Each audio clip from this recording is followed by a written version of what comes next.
Nearly 80 years after the Holocaust, the scars remain, and the ways that Holocaust survivors carry their painful memories are as varied as the individuals themselves. As we commemorate World Mental Health Day, we'll share the voices of several Holocaust survivors speaking about their personal traumas and how they struggle to process them and build new lives in the shadow of so much loss. Hi there, I'm your host, historian Edna Friedberg, and I'm pleased to welcome today's guest, Margaret Polizos Peterson. Hi, Maggie. Hi, Edna. Happy to be here. Maggie has spent the last 20 years leading a writing workshop for a community of Holocaust survivors. And viewers, please send your questions and we'll answer as many as we can during the live program. So Maggie, to be clear, the Echoes of Memory writing program, as the group is known, was never intended to be a form of therapy. But survivors who participate have told you over time that they often find the process to be therapeutic. Why do you think that is? My sense of that is that writers come to the group and they find a community of other writers there, and those writers often have they have some shared experiences, and while they don't have the exact experience, they find overlaps with one another, and they have described that they're able to talk about their experiences without having to explain themselves. There are some parallels, I think, with the work that we do in the group and other therapeutic experiences. So that community is one. Writing in and of itself has the opportunity for a writer to regain agency, and that they're telling their own story in their own way with their own words.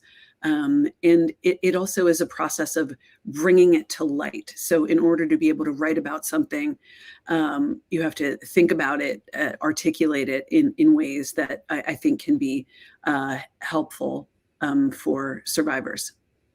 And I'm struck when you talk about community that there's a sort of shorthand they can use. Maybe you don't have to explain as many terms or what it felt like to someone who may have gone through something similar. But let's bring this to the personal level. That's what we always try to do in these programs, and begin with one Holocaust survivor, a woman named Joan da Silva. She's someone who you have gotten to know through your writing group. Tell us, for background, how did Joan survive the Holocaust? Yes, Joan was only 2 years old when World War II began in Poland, and eventually her family was forced into a ghetto in the town of Przemyśl. As thousands of Polish Jews were being rounded up and sent to the Belzec killing center, Joan's parents were looking frantically for places to hide. Eventually, her father was able to get false papers with Christian identities, and that would allow Joan to hide in plain sight. But when Joan was 5 years old, her parents and she were required to hide separately.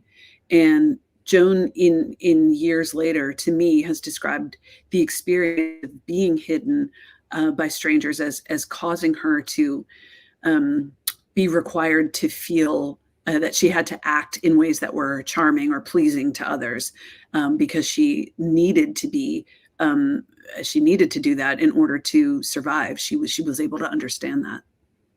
That's a lot of pressure on a 5-year-old girl. And in her writings and testimony, Joan has shared that to prepare her to plausibly pass as a Catholic girl, a Catholic friend of her mother's drilled Joan, again, just a little kindergartner, on Christian prayers during a late night session over and over until she could recite them from memory as though she was used to attending church. And over the next 2 years, Joan was hidden with at least 6 different families, so constantly moving. Let's hear Joan describe how this early disruption and early trauma affected her later in life. I survived with no one. Not only did I survive with no one, my identity was taken away. I was told I can't be who I was. I have to be a new person. So I was surviving as a new person, and the old person, the little girl, the Jewish girl, became dysfunctional. After the war was over, I was in a lot of trouble because I didn't need this new fabricated personality that claimed to be a Catholic. I didn't need her anymore. But without her, who was I? Who was I? I had no sense of self, but I couldn't let anybody know that. So I pretended. It was an enormous struggle to get through adolescence, to get through later years. That's what happens when a war tears a child away from its parents at such an early age. Even though you survive physically, emotionally, you barely survive. It's so hard listening to that. It makes it so vivid. The confusion, the duality, the intense pressure. As I said, that would be hard for anyone, but to experience it as a young child. And Joan has talked about how writing, trying to put these childhood memories on pen to paper, has really helped her to cope. Let's hear from her again. When I came to this country, nobody ever asked me what happened to me during the war. I've been with therapists all my life. None of them ever asked me what happened to me during the war. It's as if those years didn't exist. They tried to make me function in the present without paying any attention to the past. It wasn't until 3 years ago. I have a therapist who's wonderful. She's a psychiatrist. She made me understand what happened to me during the war. She was the only one that ever went back to those years and had me talk about it and explain to me the feelings that were created then and that followed me throughout my life. And that's when I understood why I wrote this memoir. Nobody paid attention, really, to the first 12 years of my life. And by writing this memoir, I said that I reclaim those 12 years. I love that she used the word reclaim. It's this reclamation through writing that she describes there. So many survivors coming to the United States were coming with this experience and were often silenced in other ways. There were people didn't want to ask, as Joan described, and then there were situations where they just felt that it was not possible to explain what they had gone through for many reasons, because they were trying to get along, because they were trying to become seen as American. A survivor once talked about going to a party and all of the women were discussing what they had worn to their senior prom. And she felt she couldn't even talk about what her experience was in a social setting like that or in other settings, because at that point in her life, she was in a DP camp. And just, again, the experience was something that she didn't feel could be communicated. Another way that survivors were initially sort of silenced about their experiences is, as Joan was, younger survivors that came through the Holocaust as children or teens, they often weren't considered survivors because they may not have been in, or probably most likely were not in concentration camps, and were often, again, weren't seen as having survived the Holocaust, or sometimes as being able to remember it. That's another way that they were silenced. And so for the writers in our group, many of them didn't begin to speak about their experiences and certainly didn't begin to write about their experiences until years later.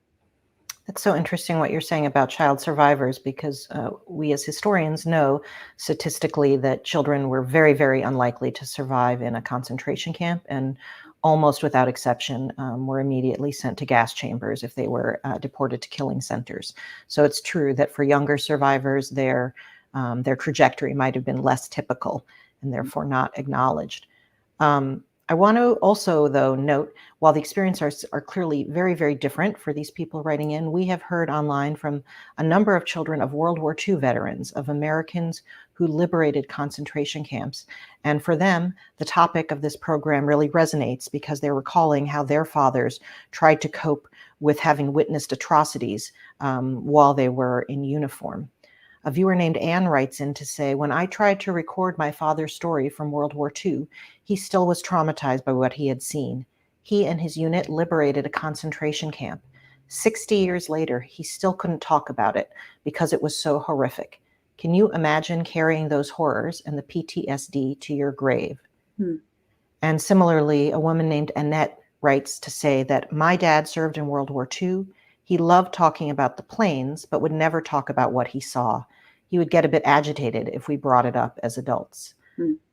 So obviously a very, very different experience and a briefer moment in their lives, but may also have been what right do they have? They might have felt to talk about it, given the people who went through it. So there are just all these reverberations and concentric circles of pain and injury from it.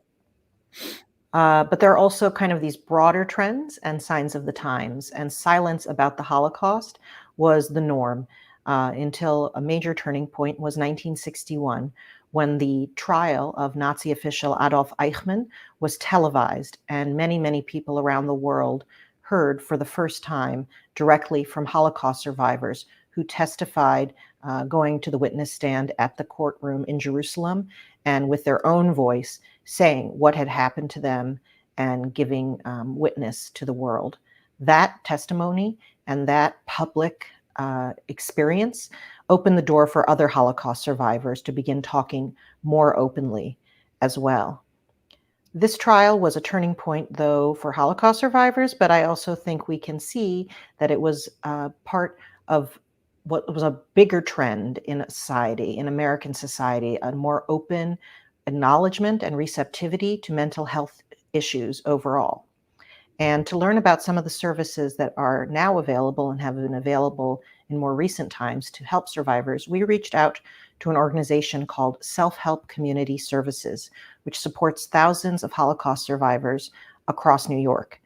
The organization was originally founded in 1936 by refugees from Germany who wanted to take care of each other.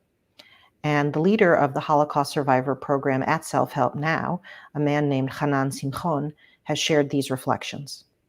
Survivors are so unique that even if they were in the same situation during the Holocaust, if you have two survivors who were in the same ghetto or two survivors who were in Auschwitz at the same time, they can have totally different experiences and present those experiences in different ways. The same goes true for the trauma that they relay in present times. Even with the people who present as strong and resilient, is still the trauma of the Holocaust that, as they speak about it, reemerges the pain and the suffering that they've been to.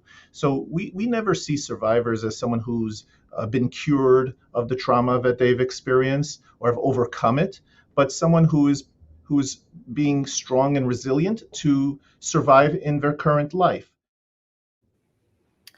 Let's hear another personal story to give a sense of the range of ways, very different experiences and very different personalities and coping skills that people bring to this process. A Holocaust survivor who volunteered at our museum named Fanny Eisenberg shared her life story with our visitors until age 101. And anyone who ever met Fanny will attest that she did not sugarcoat her experience. When the Germans invaded Belgium in May 1940, Fanny was living there with her husband and her young daughter.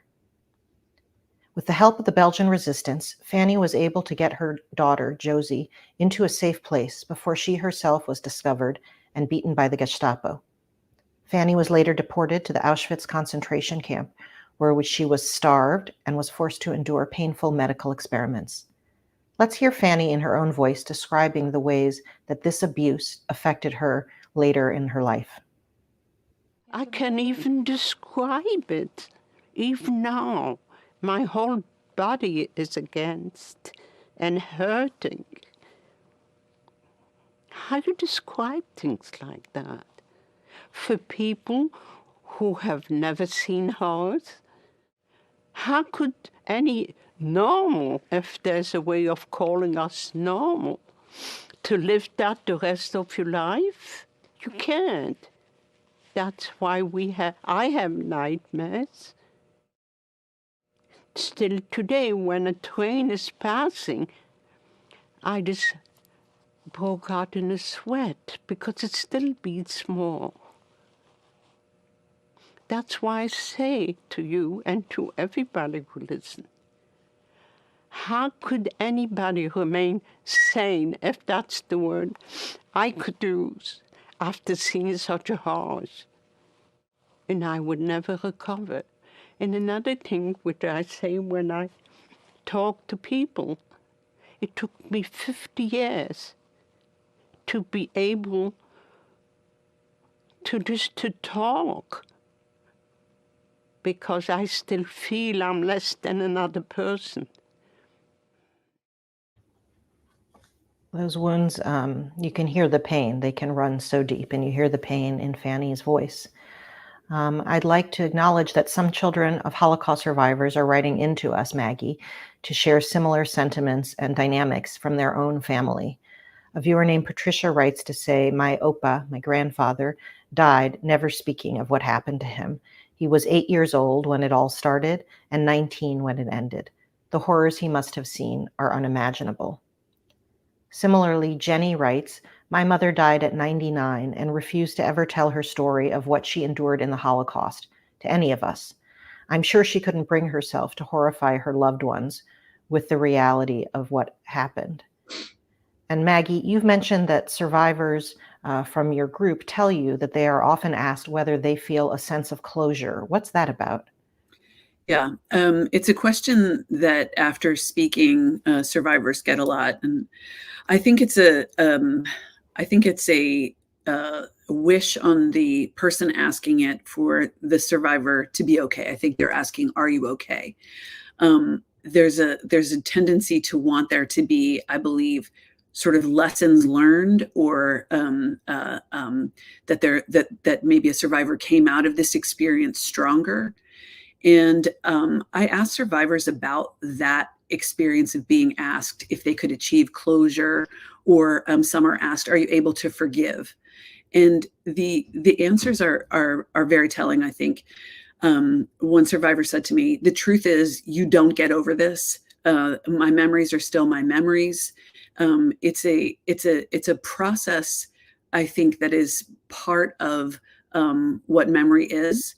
Fanny saying it took her 50 years to learn to speak about it is part of that process, to begin to be able to put words to it.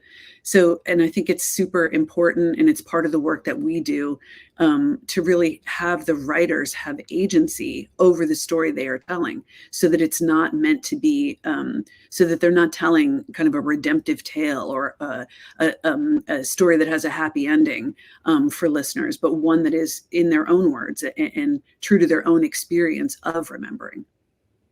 And part of that agency, part of ownership, it is also the right to not speak. I think this is very intimate for me. I think about my own father, who was a child and then a young teen during the war, and he almost never talked about his Holocaust trauma to anyone, including us in our family. And I remember asking him as a teenager, why don't you talk about it? Because I wanted him to be some kind of inspiring figure who went to classrooms or churches. And he said that for him, when someone who he had never met before said, "Oh, I hear you're a Holocaust survivor. Tell me what happened to you." And I'm sorry, this sounds brutal, but he said to him, that felt like someone saying, "Nice to meet you. I heard you were gang raped. Tell me about it. I have a right to know that." So it was both invasive, and also he didn't have a happy, healing, inspiring, turn the other cheek story for him. That was angry. And he didn't want to feel forced, as one of my colleagues has put it, he didn't want to feel forced to bleed again for someone else's benefit. Fanny mentioned in her testimony, the clip we just heard, that she would often be alarmed by the sound of trains, that it brought her back to very upsetting times. And many Holocaust survivors who I've met, I'm sure who you've met, may suddenly be returned to a painful or traumatic moment just by occurrences of daily living, things like waiting in lines, or the sounds of dogs barking, even adding your name to a list that is traceable. They could remind a survivor, a Holocaust survivor, of moments of terror or stress. Two viewers named Sam and Sandy, each of you wrote to ask us if Fanny was ever reunited with her daughter, and I'm glad to tell you that she was. We've heard from Fanny talking about how difficult it was to live with her own memories from wartime. But her daughter Josie endured her own trauma, being separated from her parents at a very young age, like toddler, preschool age. Josie was first placed for safety in a Catholic orphanage in Belgium, but she was not safe there for long. And she has given an oral history and spoken to many audiences at our museum about her experience looking back. So let's hear from Josie. The nuns were when I got there, they were very, very strict. And I was 3 years old, and I think all I wanted was to be held and hugged and kissed and, told everything would be okay. And one day the nuns found out that the Germans were going to come and pick up the 4 Jewish children. So by night, they smuggled me out of the convent, me and the 3 other Jewish children, and took me back to Brussels, which is where I was born, and they placed me with a Christian family. I do remember the family was very much a unit, the 3 of them, and although they saved my life and risked their lives to save me, I was just never part of that unit. And I remember that. My mother tells me when we were first reunited, I would tie my nightgown to hers because I was afraid to leave her. Yeah. I was afraid to lose her.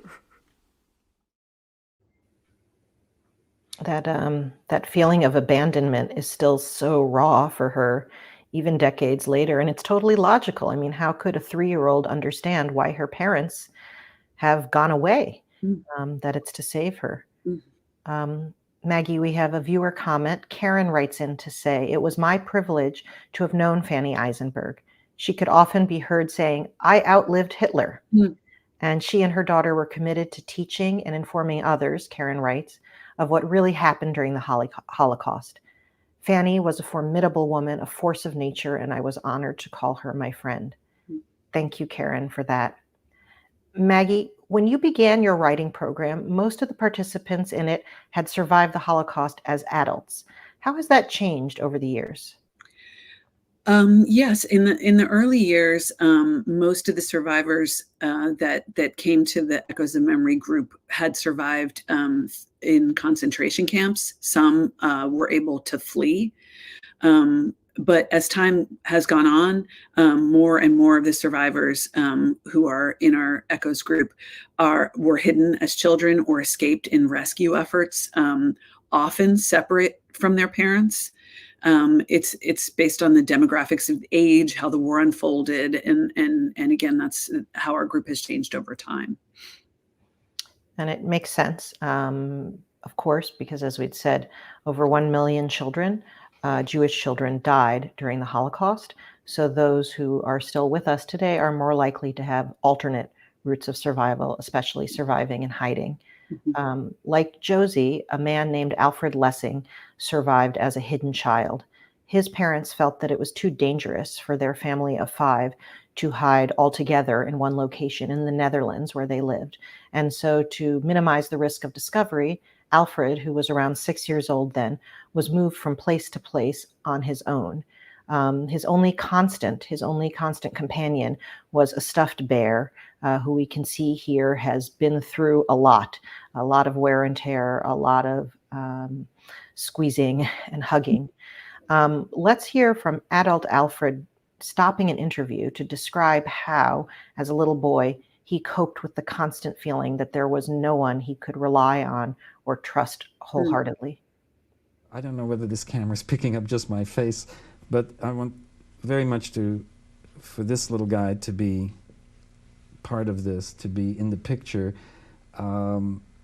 because I made a decision a couple of years ago that whenever I deal with my Holocaust experience,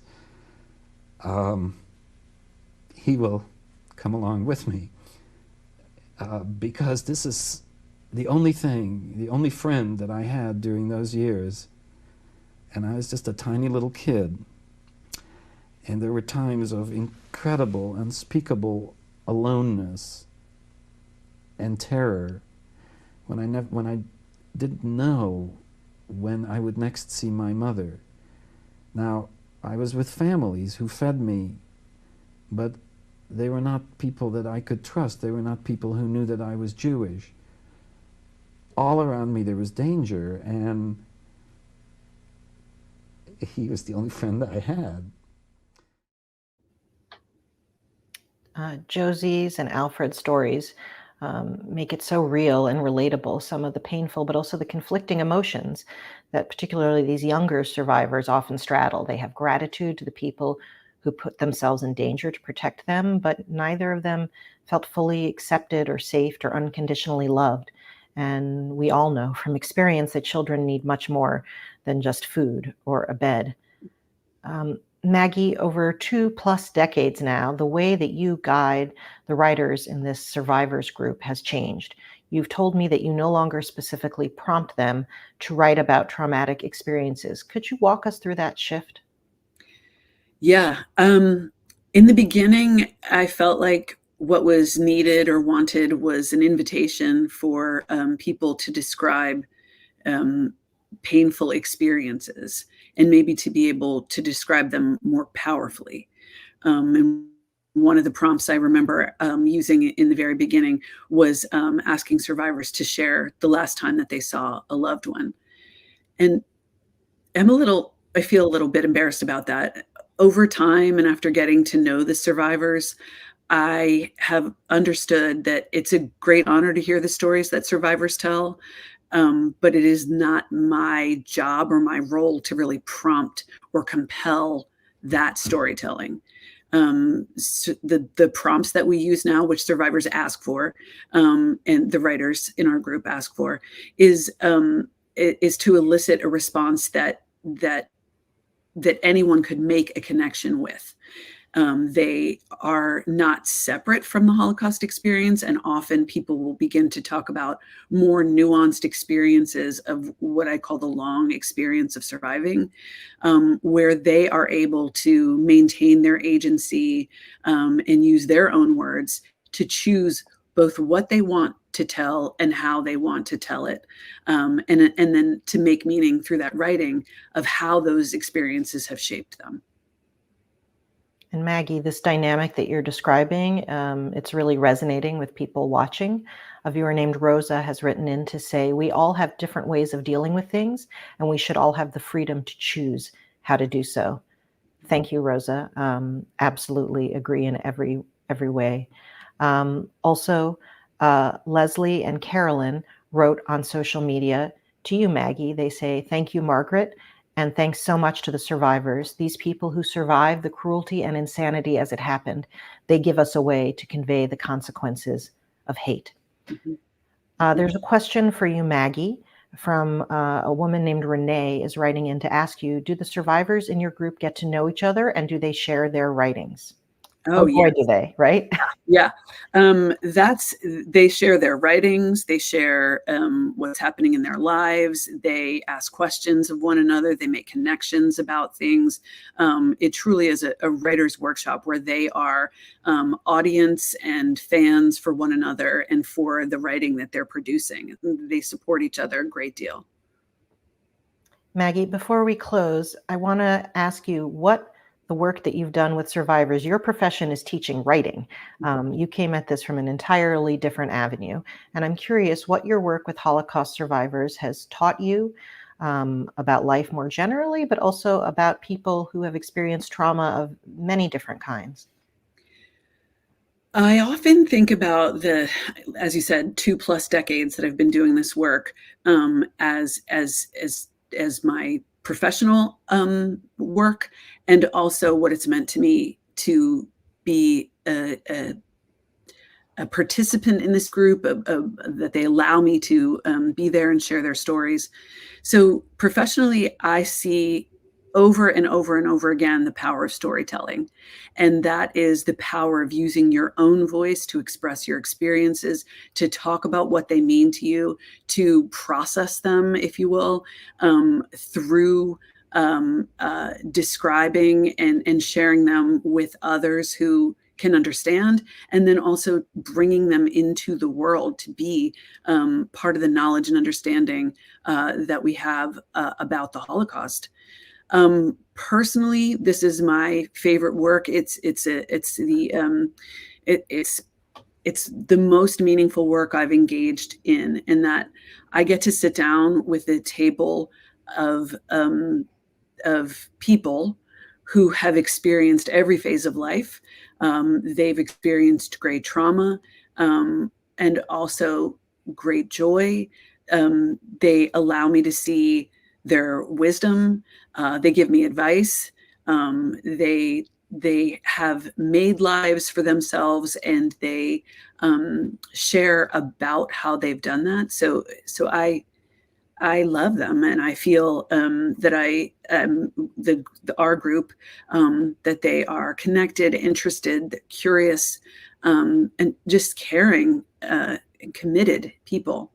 And the example I always give is that they, most of them, some of them in their 80s, learned how to use Zoom, just so we could keep having our workshop, and coming now twice a month to be together and to share about what's going on.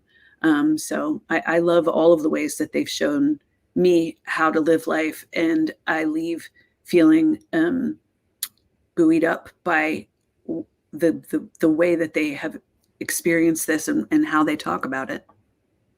Well, I know that it's a beautiful little community, a tight-knit community that you have helped facilitate, and we are really grateful for everything you have done to lead it. And thank you for joining us today to give us a glimpse into that process and that dynamic. The way that you have described survivors sharing their stories in all of their complexities, not some fairy tale where when it's over, but as you've said, the long process of surviving. It is a long, lifelong endeavor. That's Thank right. you. Thank you. And for Holocaust survivors, of course, their lives are forever divided into before the Holocaust and after. There can be no more profound rupture than that. Many, if not most of them, have lost members of their family, their friends, their communities, and their physical and psychological stresses followed them long after the war ended. But one thing that all Holocaust survivors share by their very presence, whether they speak loudly about what they went through or whether they keep those memories to themselves, is that just by being here, they defy those who sought to wipe them out. And that in itself is an act of resistance and strength. So thank you to everyone who is watching, and be well. Bye-bye.